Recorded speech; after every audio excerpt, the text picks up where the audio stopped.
This is the Be One Change One podcast, where our mission is to help listeners define values, practice integrity, and inspire change. Our vision is to mentor men and empower them to achieve more by taking responsibility for shaping their own lives. He's Cas, an evolving man who has been shaped by adversity and continues to grow through his imperfections. And he's Roscoe, an imperfect work in progress that tries to suck less every day. Between us, we have over 40 years of Air Force fighter pilot experience with countless hours as trainers, instructors, and mentors. Join us and learn to take responsibility for your own life as we dive into subjects from leadership to resilience to vulnerability. Be the one who changes their course. Be decisive, driven, and purposeful. Set the example for others. Lead. We wish we'd had this show when we were younger men. Be the one. Cool, dude. First name Friday for July 2024. First name Friday. I honestly did not even think about that until I just said the words. I have to focus on calling you Jason. Yeah, I know, Paul. It's tough. Along with talking about all this other stuff. So I had this idea, spur of the moment. Yeah. Since First Name Friday is going to come out right after 4th of July, why don't we talk about Merca a little bit? Merca. I think it's a good idea, man. Yeah. Which is funny because I just looked this up. I heard this a long time ago, but every time I hear somebody say Merca like that, I think of a Merkin. Do you know what a Merkin is? No. A Merkin is a pubic wig. Merkins were worn by prostitutes after shaving their mons pubis and are now used as decorative items or erotic devices by both men and women. Why do you know these things? I don't know, man, but these are the things you pick up on in a fighter squadron, I guess. Thank God I didn't know what that was. Fucking scarred for life now. All right. So do you have your Merkin, Jason? No, I do not. No, you're not wearing your wig for your genitalia? No, I do not have my pube hair or wig. Thank you. All right. Well, that's a good way to segue into the founding fathers, I guess. They wore wigs. Yeah. Hopefully they weren't made of pubic hair. I don't think they were. Trying to find lines of parallel here. Yeah. So. No, I thought, when you brought this up, I thought it was a good idea too, because I've heard some statistics recently that are just a little disheartening. And so I wanted to share with you really quick if I could. Gallup recently showed that there's people that are proud to be American is at like an all-time low. Really? Yeah. And more so with the younger generation than like our generation. Okay. But only 38% of people express pride in being Americans. And they do a bunch of different breakdowns on here, but I'm just going to talk about age and gender. Mm-hmm. So males, a little bit higher than females, but when you get to the age groups, it's basically, in that they have 5 groupings. So extremely, very, moderately, only a little, or not at all for how proud you are to be an American. And that 18 to 34-year-old group, it's 47% are in that extremely to very. And so the 53% are in moderately, only a little, or not at all. Wow. The 35 to 54 range, our generation is kind of that is, let's see, math in public, 14, like 64%. So a little higher for extremely to very proud. And then 55 plus is even higher than that. They're at 70%. Sorry, 80%. So, and it's interesting too. They break it down by education a little bit too. If not a college graduate, it's a little bit higher than people that are college graduates. Mm-hmm. It's roughly, 50% to 60% ish. But yeah, just there's a lot of stuff going on, right? There's just been a lot of, I don't know, there's a lot of cultural stuff going on in our society right now. There's a lot of political stuff, there's all the divisiveness that's going on politically, and kind of this, I think, culture of politics that's come up where it's not about compromise. It's not about trying to figure out your point of view or even trying to understand your point of view. It's just, if you don't agree with me, you're wrong and I'm right and my way's the right way. And if you're not on my side, then you're against me. And we've created, others by doing that. And it's kind of not good. So anyways, I'll talk more about that stuff later, but yeah, I just wanted to share that. So when you brought this up, I thought, this is a good idea. Well, I wonder, because I had heard similar statistics or similar data presented a while back, and it got me thinking. One of the podcasts I was listening to, they made a really good point about how it is a younger generation that's more or less experiencing this to the larger degrees anyway. And I wonder if one of the reasons is the fact that they're young people and they just haven't been anywhere else. Well, I think they don't necessarily have anything to compare it to, except for the narratives that they're hearing on social media and on the mainstream media. So if that's the only reference point that you have versus having gone to another country and having lived somewhere else or visited somewhere else, and you can see it firsthand that, dude, this ain't bad. Yeah. I think that's part of it. I think another part of it too is just, like I said, some of the cultural and political context. There are statistics out there that, people in their 30s today, for the first time in our history, are worse off financially and economically than previous generations. Like, what's that based on? I don't know. I'd have to go back and look at the research. Is that based on them getting liberal arts degrees? I don't know. And searching for jobs at McDonald's that pay minimum wage of $15? I don't know. I don't know if it's a function of the job market or a function of just how much things have gone up in price that affect kind of what your bottom line net worth is, like entrance into the housing market and things like that have gotten much more difficult in the last 5 to 10 years. I'd have to go back and look at the research, but and I don't have it in front of me, but I think some of that's it too. And if you think about it too, there's, I don't know, like we've had, if I go back in time, we have these events that have happened to our country, wars, conflicts, these major events that have gone on that I think have been, have brought us together at times. And for this generation, the younger generation in particular, maybe 9/11, if they're in their 30s. But anybody that was born after 2001, I mean, you had the pandemic and that did not bring us together. Yeah. All that did was create walls and that was a bunch of divisiveness. Also kind of by design. And all that stuff. So anyways, but let's talk what we want to talk about first. Let's talk about 4th of July and founding father stuff. And I'll let you lead since it was your idea and we'll go from there. We'll throw the sugar on the top as we go. Well, I mean, this will probably be a good contrast though. So let's go all the way back to 1786. 1776. When this really started in January, February, when Thomas Paine threw out common sense. There'd been a lot of shit that happened in the fall of 75 and the summer of 75 that kind of sparked the flame. But then Thomas Paine probably has one of the first like national bestsellers in common sense and gets it out to the American people, the colonists. And I think what most people don't realize too is kind of before that time period, right before 1775, like the Continental Congress and things like that, they were really trying to find a way to work with Britain. Yeah, all the way up until like May, or December even of 1775, and then it was just kind of that when the Brits came down with the new taxation rules and they banned any kind of trade with the colonies from other countries and stuff like that. They were like, all right, fuck it, we're done. Yeah, so that was kind of that was one of the lesser known kind of intricate pieces was when the king basically cut off all the trade from the colonies. This was fall of 75 time frame. I think so. I forget the act that it was. I can't remember the name of it.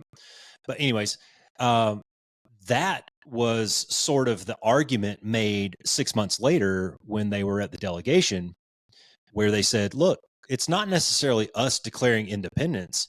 He fucking did it. Like, he cut us off. Yeah. So, I mean, just by that definition, we are independent. So that was an argument that was made during the Congress piece of it. But, back to Thomas Paine, when he put out Common Sense, like Thomas Paine or not, he was a divisive character in American history. But that pamphlet that he put out really was, it coalesced a lot of people into, all right, man, I mean, this makes sense. The way that he laid it out, going, hey, man, I mean, literally, this is common sense. Like, he's a motherfucker and we don't like him anymore. it makes sense for us. He's cut us off. It makes sense for us to move in a different direction. And that direction is we're going to create our own shit over here. Yeah. Right. And that's what really kind of, the flame was sparked, I think, in the fall, but then common sense threw the gas on it, and it turned into a raging inferno. So, later on in that spring, all the delegates got together, and back to your previous point where, society nowadays, we have this kind of construct where if you disagree with me, you're my enemy kind of idea. Dude, there were a bunch of dudes in that room that did not agree on this. And they talked it out over a months long period and came to resolution. And I thought that was, that's an interesting dichotomy there of how things have changed. Like back then, civil discourse was expected. Yeah. You could argue your point, but when your time was up, you sat down. Yeah. And at the end of it, there's a vote, Yeah. And it wasn't personal. It was really it was supposed to be a platform to have competing ideas. That's right. And you to have an opportunity to, but that's how good shit happens. Try to convince other people that your idea was good for whatever reason over the other guy's reasons, and then see if you could line up the votes. And think of the people who were in that room. Some people were just farmers. Yeah. Some people were extremely learned individuals like John Adams and James Madison and Thomas Jefferson. Mm-hmm. Like, I mean, we're talking like upper echelon scholars. These people. George Washington was kind of just like, he's a pretty smart dude, but self-educated for the most part. He was leading the army at this point in time. Yeah. He wasn't even involved with the Congress, so he had some impact on it. Well, yeah, he had some influence. But he wasn't there for any of this. Ben Franklin, super smart guy, but I mean, he's kind of checking out, getting ready to go to France. Yeah. For several years. I mean, so you have a lot of Alexander Hamilton, super smart dude, but just look at the dichotomies between the Madisons and the Hamiltons of the group. They were polar opposites when it came to how we think this thing should actually run. When they started talking about the Constitution and the government and forming the government and everything, they were on complete opposite ends of the spectrum. Yet somehow we all got together and we created this thing that's called America, which is pretty fucking awesome. Yeah. Well, and they did that through, convening, having discussions, debates. The Federalist Papers was one way for them to kind of get their thoughts out and express them to rally support. But back to the Declaration of Independence, I think it's interesting because if you've never actually read it, like we all learned, the one paragraph that talks about we hold these truths to be self-evident. But going back to what you were just saying, if you've ever looked at the whole thing, like there's the majority of it is really them going, hey, this is why we're declaring independence. Oh yeah, they're attacking the king wholesale. Yeah, he's taken away our charters. He's suspended our own legislatures. He's abdicated government. He's plundered our seas. He's this dude's a motherfucker, and here's all the reasons why. The whole litany of things that they're like, so this is why. Like, here's all the supporting reasons as to why we're saying that we're gonna make our own country. So in that section, I just learned this recently, but in that section, in the kind of the main body of it, was one of the largest sections. Thomas Jefferson went through like 5 iterations of this. They had a committee off to the side. Yeah, he was in charge of the committee. While these other motherfuckers were delegated or were in here arguing about independence and whatnot. Gosh, who was it? I can't remember the name of the guy that was the head of the conference. I think it was Thomas Jefferson was the head of the conference. No. Or the committee that drafted the Declaration of Independence. Well, he was charged with actually writing it because of his penmanship and his articulation. I want to say Ben Franklin was the head of that Benjamin committee. Franklin and John Adams reviewed Jefferson's draft. So there was a committee of like 5 people that went off to the side, and they were charged with actually writing the drafts while the other guys were still in the room arguing about shit. And he goes through 5 or 6 iterations of this, and one of the largest sections in that main body was slavery. And they started addressing that, but they were addressing it from the king's point of view. Like, you have enslaved us as an American people, and we're not okay with that. And they ended up taking it out because it was such a divisive topic at the time, because they're like, hey, wait a minute. I mean, Thomas Jefferson owned something like 1,600 slaves or something. So it's a little bit of us talking out both sides of our mouth. So let's just take that out. That's a big ass problem. We'll deal with that later. Let's get the main, oomph of this, kind of get it out there right now.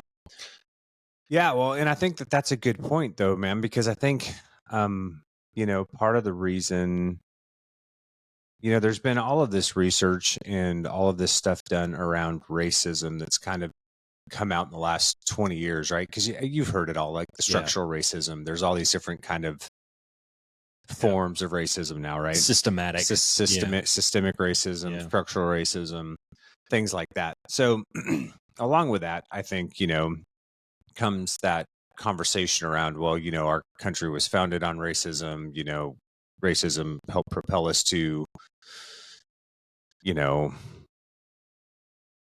our initial economy and economic state and all these different things. And you know what, to a certain extent, all that is very true. And, the founding fathers had slaves and had plantations. But what I would just say to people who like want to look down on America because of that history or that lineage is, and this is the point that I try to make to younger folks sometimes when I have this conversation, is the beauty of the Constitution of the United States of America is the fact that it's a living document and that it can evolve over time. Yeah. And you know what? Yes, we have gotten it wrong, with slavery, with women's rights, with civil rights. Like, dude, it was 90 years ago, not even that, 80 years ago. I mean, blacks and whites were still separated in large portions of this country for where they could eat, where they could ride on a bus, where they could, drink from a water fountain, things like that, which is just fucking stupid, right? Like we would all agree now that that's just fucking it's dumb as fuck. stupid. Yeah. But the fact that we have a system that allows for us to be able to change those things, like when our culture catches up and we recognize, the the fallacy of an idea or an institution or how detrimental it is maybe to a group of society, and when we talk and we focus more on individual rights and what does that really mean? And if we're all individuals, then shouldn't we all have the same rights? Sure. Kind of a thing. Like the fact that we've been able to move forward, in a progressive manner. And I know it takes time and it doesn't come as fast as it probably should at times. But the fact that we've been able to do that, as opposed to what you see in a lot of other countries where you don't get that movement and it's autocratic or authoritarian or totalitarian, and there's just, unless big cheese at the top decides that that's what he wants to do or she wants to do, then it's not going to get done. The fact that we have processes in place and the ability to adjust the Constitution and to make those changes, I think speaks to the beauty of what America is about and the fact that we can evolve, we can be evolutionary.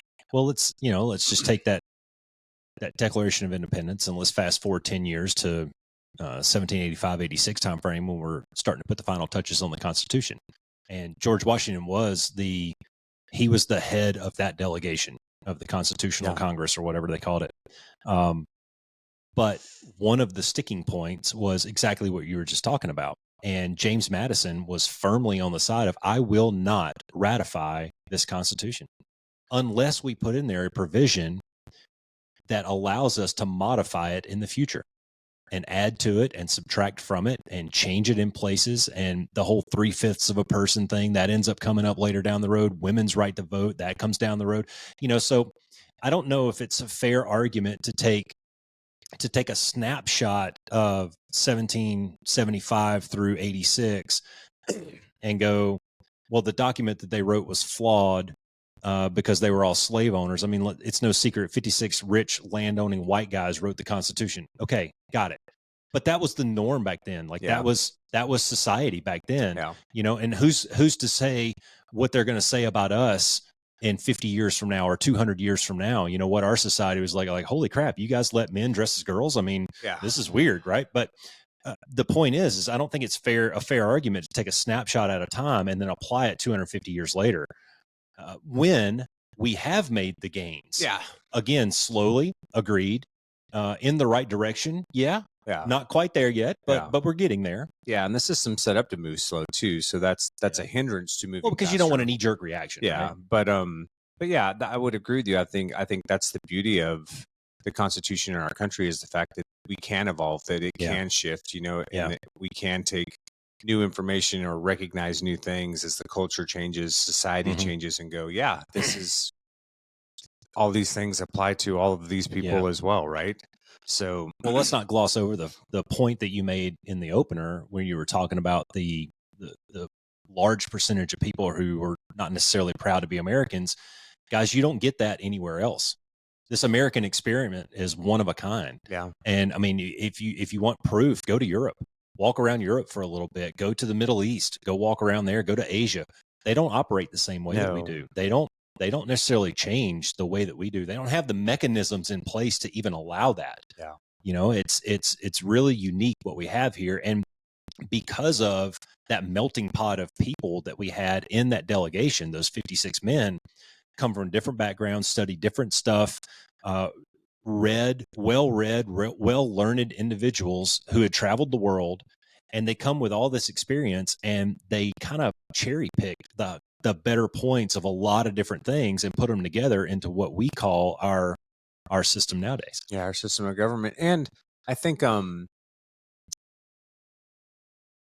you know, America is unique too because we are a melting pot. We are, you know, we're all immigrants. It's one of our strengths, honestly, right? Like we've all immigrated here from other places. But what that does is it gives us greater perspective and understanding in the long term, right? So you would hope so. Yeah, I think it does. I mean, I think if you look at the path that America's taken over time, that trajectory's always been upward. Like it may not have come as fast as we wanted to, but everything's always improved, you know, over time. And so I think it's easy to get bogged down in like, you know, the day-to-day politics or, you know, the reality of what things look like right now and some of the stuff around government and elections and stuff like that. But my faith is in the fact that, you know, we tend to get it right more than we get it wrong. Yeah, I'll agree with that. Over time, we kind of sustain an upward trajectory. I would go back and say, you know, there's some arguments to be made that the Constitution and the Declaration of Independence are largely conservative documents, but they allowed for progressive movements, which is kind of ironic when you think about it. But the way that they're structured, particularly the Constitution, the way that it's written with those provisions in there for change, it's allowed us to lean forward in some places and play catch up in some others. But without those provisions, we'd be stuck with this one ideal that we have to operate around. So the progressive, what's the word I'm looking for? Like they had the foresight to put this in there so that we could evolve with the times. I mean, this is another really good one. It's like, well, when they wrote the Second Amendment, there wasn't machine guns. No, okay, great. But look at the intent behind the Second Amendment, right? To prevent tyranny, right? You have you have a right to self-defense. It doesn't matter if you have an AR-15 or a Glock 9 mil or a musket in your garage, right? You can use those to defend yourself, right? So it wasn't necessarily what they had or what they didn't have at the time. Like, hey, they didn't have the internet. Well, who gives a shit, man? Yeah, well, they had a lot of distrust of government is what they had. So, you know, and it goes back to what you were saying earlier, I think, that I just completely lost my train of thought. What were you just saying before you got on the Second Amendment? Dude, do you know how long ago that was? Yeah, sorry. Second Amendment. I talked about guns. Yeah, before that, though, what were you saying? Oh, gosh. Progressive, conservative. Yeah, I mean, yeah. So it was like you were saying previously, you know, they had looked at all the different forms of government that had existed previously, and they'd kind of seen the pitfalls in a bunch of them. There's a reason that we're supposed to have separation of church and state, right? Because you don't want what happened in, you know, ancient Rome or don't want to piss off the Catholics, but in the Catholic times, you know, you don't want that system of religion being the sole provider of what's right and what's wrong and things like that, right? So I think they were very aware of those things for as much as they could be for, you know, the time frame, the culture, the context that they were in at the time. And again, that to me, that's the beauty of the government that they created is the fact that it can continue to evolve. It can continue to change, to morph. I mean, even to the point where in the Declaration of Independence, they're like, and hey, dude, if it gets to the point where that government doesn't work for the people anymore, then it's time to get rid of it and start over, right? We'll do something else. Yeah, so we'll do something different. Anyways. That's good. You know, something that we haven't talked about was, you know, the audacity of these people to formally. Now, I did hear this on a podcast. Oh gosh, it's been within the week. I was listening to something and they said, just like Americans to celebrate the announcement of something before they actually celebrate the event of something. And talking about the Declaration of Independence, and we celebrate Independence Day. Like, great, you're celebrating the pamphlet. That's great. But let's not let it get lost that, I mean, this is effectively treason that these guys are doing. Formally, if we hadn't won, well, it's only treason if you lose. Only treason if you lose. But yeah, I mean, you kind of, and here's something else that I just recently learned too, is there was a lot of sidebar conversations after the fact, like maybe that fall or the next spring or whatever. Ben Franklin was privy to them. Some of the general to general conversations. Ben Franklin talking to some other guys, some other higher ups on the Tory side, where they were like, "Hey, man, let's just shake hands and walk away." Like, I mean, okay, you guys had your moment. The king's going to leave you alone for a little while. I mean, it's not that big a deal, right? Let's just be gentlemen about it. And to a man, every one of them's like, we said fuck in front of mom and we can't take it back. Yeah. We're committed. Which we brought up this discussion months ago when we were talking about values on the values episode way back when we started the podcast. We were talking about this, and I knew that this conversation was going to end up there. But look at the values of those men who were involved in that. I mean, all the way down from the privates all the way up to George Washington, and then the Madisons and Franklins and Jeffersons of the world.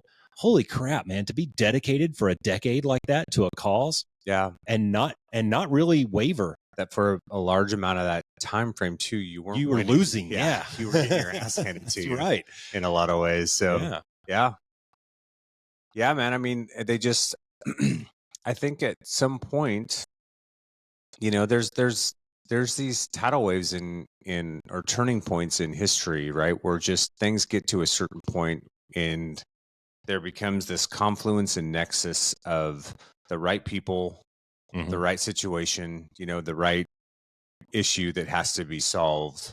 That leads. You saw it in World War II. Yeah, that leads to something really good, right? That leads to the end of tyranny in World War II, or fascism on a large scale. Yeah. And a bunch of byproducts that come after that. So the ability for countries to actually work with each other and for the greater good. Yeah. And you could probably put that in air quotes, but you totally can, because I mean, Russia was one of our greatest allies in the European front. Yeah. During World War II. Until they weren't. Until World War II was over. And then they were our enemy for the next 40 years or something. So it's just it's funny how those things shift, but I would like to think that our country overall contributes to more good than harm. Yeah. Which probably is funny coming from guys that drop bombs on people and blew shit up in the military. Right?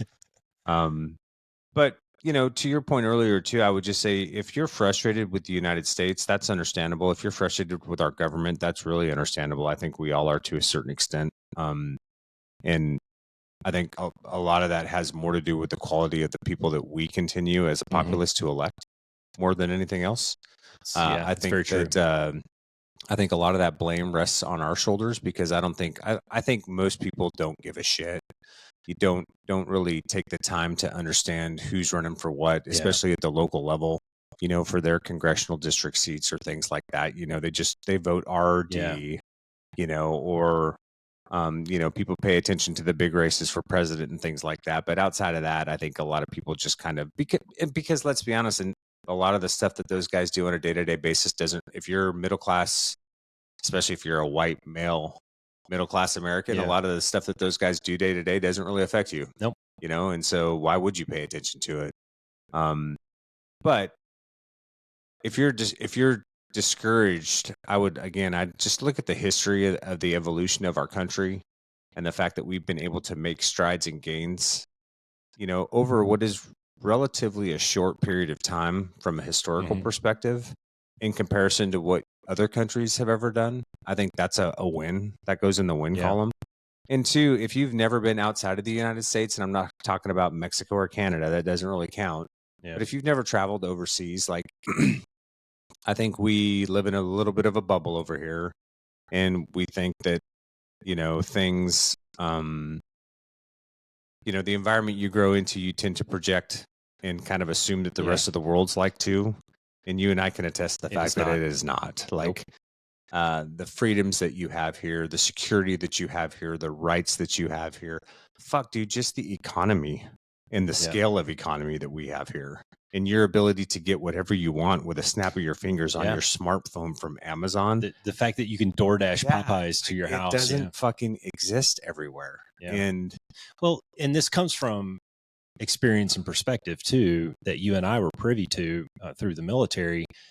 You only really understand how valuable your freedoms are once they're taken away from you. Yeah. And if you don't believe me, go live downrange in a tent, sleep on a twin bed with, marginal air conditioning at best in Afghanistan when it's 110 degrees outside, and shit in a porta potty for 6 months, and take cold showers. And then let me know how good that hotel room feels when you get to Ramstein on your way home. Yeah. Well, and it's not just that even, right? Like, the intel stuff that we would get of AQI, or not even AQI, but what came after that? Why is the name escaping me? ISIS. Yeah, ISIS. In Syria, right? So think about how fortunate you were or have been to be born in the United States. Yeah. If I had been born in Syria, I'd probably be dead. Because either the government would have come in and killed me at some point, or forced me into fighting for them, where I would have died, or ISIS, as they rolled through my town one day, would have decided, because I'm a male and an infidel for whatever reason, because I'm not part of their group, that they're going to round me up and shoot me and my son in the back of the head, so that they can rape my daughter and my wife, and not have any, and not have anybody pissed off for contesting it. So, I mean, there's just, go to Turkey. I remember being at Incirlik for Operation Northern Watch and driving down to the Med, and we took a wrong turn. And the next thing I know, we're in Turkey, which is considered a first world country, European country, trying to be part of NATO, all that stuff. Right. And, dude, there's large swaths of that. It's same with Korea. There's large swaths of that country that are third world, open ditches and, no sewage. There's running water, but there's like wells and spigots. It's not like in the house, and the houses are dirt floored, and they're made of mud and straw, and, there's chickens running around, and it's just, it's fucking crazy, man. I remember going down to Adana and walking around the markets down there, and their markets were set up like, streets and alleys of, this is the meat aisle. Yeah. And it reeked like fish and rotten meat. And then this is the trinkets aisle. And this is the spice aisle. Yeah. But I remember asking for, where's the bathroom? Can we just go to the bathroom real quick? We've been walking around Adana all day trying to hydrate and drink water and shit. And they sent us upstairs in this building, and there was a pipe in the ground. Yep. And that was it. Yeah. You 3 or 4 guys get around, you pee in the pipe, and you walk away. And what happens if you get a shit? Yeah, hole in the floor in Korea. Those guys, a lot of places there in Turkey, and then in Afghanistan, you learn very quickly, don't shake hands with the Afghans, because they still wipe their ass with their fingers. Yeah. It's the little things like that, I think, maybe that separate us at some point. But bottom line is we ain't doing that bad, man. Yeah, no. And my point in like the ISIS stuff is, like, you have I think people lack a little bit of perspective sometimes to recognize just how fast in a lot of other places people's quote unquote rights, or what we consider rights, are taken away, or not even granted, or, not assumed at all either. Right. You don't have any intrinsic value as a person. And you have no right to life, liberty, or the pursuit of happiness either. You can do what I fucking tell you to, or you can die. Dude, the right to free speech, to be able to say anything that you want to, is so unique. So unique. Yeah. Like, look at what happened to Canada during the COVID time frames. Yeah. I mean, they were locking people up for the words that they said. Yeah. All those truckers that did that big mass convoy or whatever, the blockades and stuff. They're locking people up for the words they say. Like, you don't get that freedom anywhere else. No, but like, here. Look at Russia, North Korea, even England has a lot of places like South America too, right? Where the press isn't even separated from the government. It's just a propaganda tool of whoever's in charge. Yeah, it's crazy, man. It is. Not to get into too much of the other world. Let's bring it back to America, man, and what makes us awesome. I think it was pretty cool. You know, you fast forward 60 years or so to Abraham Lincoln, and he gives one of the best, the Emancipation Proclamation is probably one of the best orated addresses of all time. But he basically brings it back to the Declaration of Independence and brings it back and goes, look, man, I mean, we're all equals here, you know, and it's time that we turn that corner. And it took 80 years, but the fact that he went back and referenced the basically the birth of it all and says, look, man, we got this right. Like, we're doing things right. It's taken us a while to catch up, but look at what we did here, you know? And I don't know. I think it's very unique when you look through these little timestamps like that, and you can pick out those moments of how diligent those people were with the words they used and the order that they put them on those two pieces of paper. I can't imagine that happening today. Yeah. Like, you know, there's been a lot of talk here lately in the last maybe 3 years or so of having a new constitutional delegation set up. And what is it, like 3/4 of the states have to vote and approve of it just to even start the delegation. Dude, there is no fucking way. Yeah. There is zero chance that we're going to get 100 people in a room and have them agree on a document. Yeah, it ain't going to have a conversation. It's just going to be one party trying to rule power over the other. It's going to be who can run to the fucking news cameras first and sling mud on the other guy and call him a fucking racist because he didn't want this word. It's all virtue signaling. God damn, dude. There is no way that's going to happen. No. So the fact that it happened back then is fucking, it's amazing to me. Yeah, it is to me too, man. The fact that those individuals were able to come together, you know, in what was really a very trying time, right? Like, they had no credibility necessarily. They had no authority per se. Zero money, right? They had no money, no infrastructure. Yeah. They didn't even really have the institutions established to support or to do a lot of these things. You know, that's why it took us so fucking long to kind of emerge as a major player. Because it takes time to build institutions and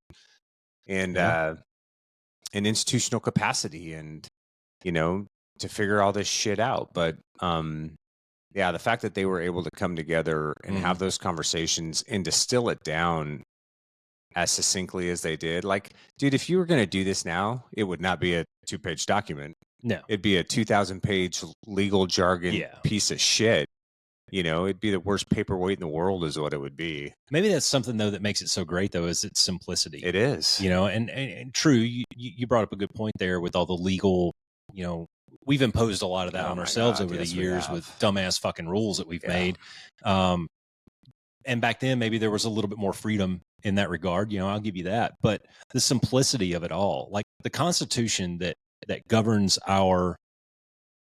everything of how our government runs and our systems all the way from local, state, federal, it fits on a couple of pages, man. Yeah, it does. It's really not that, it's not that big. And, you know, it tickles me when somebody says, well, that's unconstitutional. Is it? Is it really? Have you read the Constitution? Yeah. I mean, because you can get through it in like an hour. It's really not that big of a read, you know? So I don't know. It's the simplicity of it is, I think it's extremely unique, but at the same time, they knew, I think, in the back of their minds, they knew, like, it's not complete. We understand keep it simple, stupid, but we understand too that it's not complete, and we're going to have to move some things around or change some things. Yeah, it's going to have to modify. Leave a door open. Yeah. So I don't know. Which is why they left that process. Dudes, super smart, right? It's an amazing experiment. It has. I found out recently that go back to this. This idea of maybe re-energizing this constitutional discussion here, which ain't going to fucking happen. So if you're on that side of the fence, just get off of it, go find another hobby. But George Washington was and is still only the only president that was elected unanimously. Really? Yep. In his first term.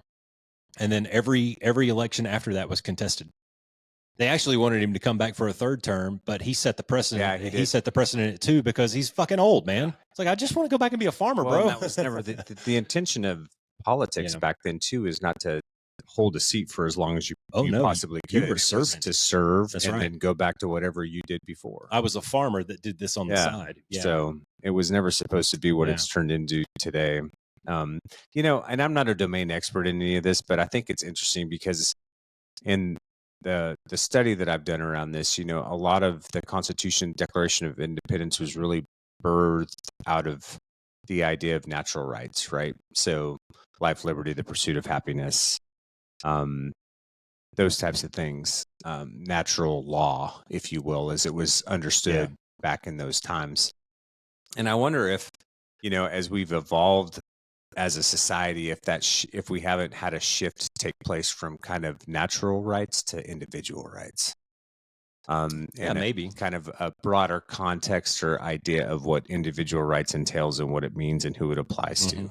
But I think, you know, when they were drafting all those things back in the day, I think they intentionally left out the monarchy.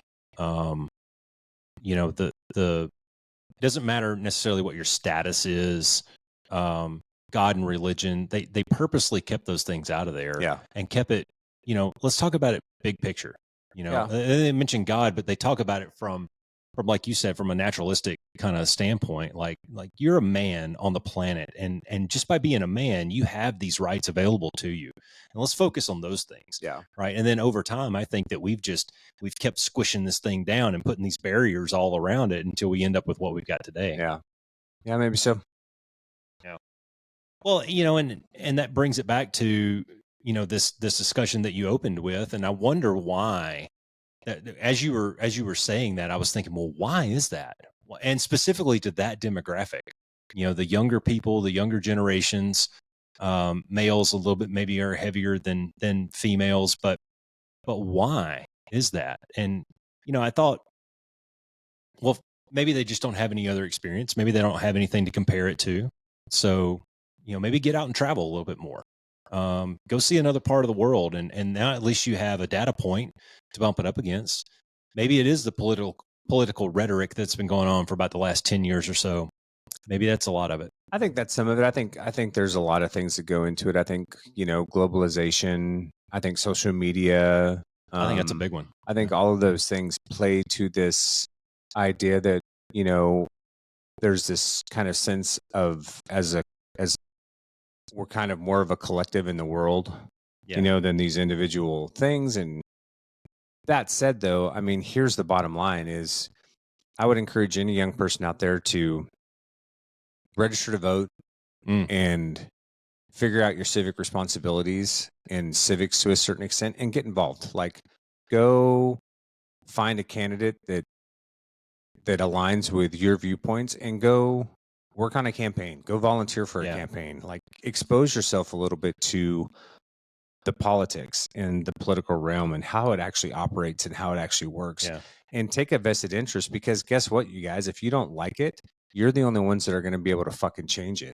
You know, right? That's how our country works. And so if you're not going to take a vested interest in this, or you're going to just go play the woe me and fuck this, and I don't need to burden you're the myself. next man up. You guys are it. You guys are what's next, right? So we need young people to get involved. If you want to make changes, in our government and our policies and how we handle big issues like immigration or Roe v. Wade or any of these things that have happened over the last couple of years that maybe have disincentivized or, you know, turned attention away for some of these younger folks, like, dude, get involved. You have to make your voice be heard. Run for office. Like, we need young people involved in politics. We need young people to bring ideas and the beliefs and the values and things like that from their generation to the table and have conversations with them. I mean, the fact that the average age in Congress is like 67 or 70, it's like fucking ridiculous. Come on, man. Like, no wonder they can't get anything fucking right. They're all on fucking, you know, they're all on Social Security getting ready to retire, retired. They should all be playing golf somewhere, man. We need younger people in. What are we going to do in the next 10 years when all those guys retire? You know, 50% of Congress isn't going to be there in 10 years. That'll be a good thing. I don't think it'll be a bad thing for sure. But you brought up an interesting point in there, man. And that was going to be my next question was, if you're complaining about America not being as awesome as you maybe thought it was going to be, well, what are you doing about it? Yeah, well, that's just it. Yeah, right? what are you doing? That would be Are you sitting in the middle of the street in protest? Or are you actually taking action? Because guys, nobody gives a fuck about you sitting in the middle of the road. Yeah, like they're just going to go around you. Well, You're not your little idea of activism, posting memes and complaining. You're not doing shit. Yeah. All right.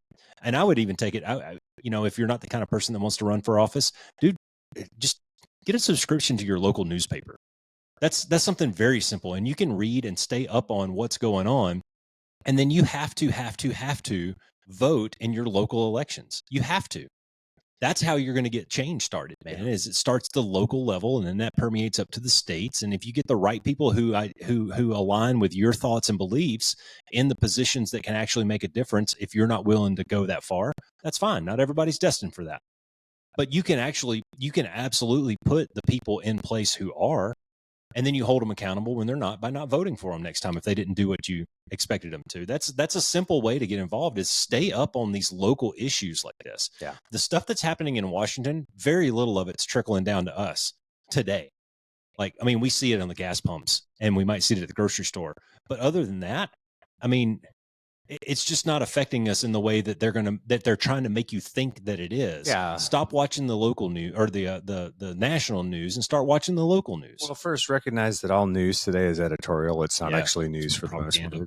And that would be my call is like, right, get involved like this. So in my perspective, this country's worth fighting for. Like, I've seen enough of the world, and I've seen, if you don't believe that, then go talk to somebody in China who could be arrested tomorrow for nothing that they've done, something completely made up because they're doing population control over there, because the party chair in their little town decided that he doesn't like them or their family anymore.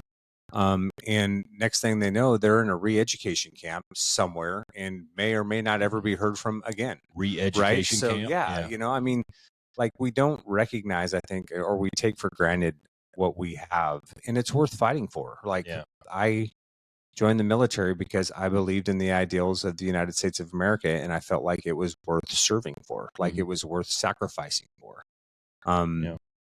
So get involved. If you don't know these things, it's if you're going to sit on the sidelines and bitch, like we talk about this all the time, and it goes right back to man in the arena, right? Dude, you get in the arena, get in there, man, and you can get dirty, you can get muddy and dusty and sweaty and gross, or you can be one of the fucking people in the stands that just likes to heckle, but makes absolutely no difference in what actually happens or thank you for what zero direction. value added. No value added. So get in the fucking arena. No, well, and you know what, dude? It doesn't. You don't have to do anything formal. Like, take a couple of young kids and mentor them, and help them develop their personal values and help them develop their character. Because guess what, man? Next man up. When you're gone, they're stepping in, and that's the way it is, man. We look at our kids. I mean, I look at my kids and I'm going, dude, this generation is going to be our leaders in 20, 30 years. Yeah. What are we doing to support that? And I don't have to run for office to do that. I don't have to have an advanced degree to do that, but I can teach them to be good young men and young women. Yeah. I can teach them to, if there's something that you feel very convicted about, then learn everything you can about it. Go read, go research on it. Exactly. With YouTube and the internet nowadays, there's no excuses. Yeah. You can sit there and read articles until you turn blue in the face. You can find a YouTube video on any freaking subject out there, whatever you're curious in, and help yourself develop your character. If you're a young man, if you're 20 to 28, maybe 30 years old, and you have questions about this stuff and you don't like America and you think that this is the biggest shithole, well, start researching why and what would make it better. Yeah. And if you actually probably will run into the realization that your perception is false. You're going to end up finding or something. Not at least 100% accurate. Yeah, you're going to run into something. You're going to read something. You go, wait a minute, that can't be true. Take it another level deeper. Go find a second opinion on it. And I bet you that the things that you think are so shitty about America have probably been presented to you by someone who's trying to change your opinion on something. And if you start to learn how to form your own opinion and not play in for the side of a blue or red jersey, then I think you're going to be better off in the long run. Yeah, and I think we've gotten into this place in our country too, where like opinion that's not supported by fact is almost like more accepted Yeah. than an opinion that, you know, than somebody who's formulated their belief or their opinion based on facts. Yeah. Don't be the one that actually bases it on facts. Like, ask the questions. I like what Shapiro says. He said, facts don't care about your feelings. Yeah, challenge your assumptions on things. You know, challenge what you think to be factual, especially if you're getting it from, you know, a 17-second fucking soundbite on TikTok or Instagram or Threads. So here's the thing. I literally just did this last night. I'm on Instagram, and one of the influencers on there had thrown a thing up there that the House just passed a bill that basically makes it mandatory for 18 to 26-year-old males to men, they said men specifically, to sign up for the draft, for the military draft.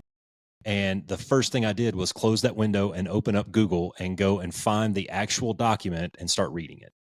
Because people will take a 2,000 page bill and turn it into 140 characters, and you're not getting the whole story out of this. And I'm sure there's more to the story. I got to finish reading it, but I'm sure there's more to it. One of the key takeaways that I thought was hilarious, and the irony of the whole thing, was suddenly we know the difference between a man and a woman. Yeah, right.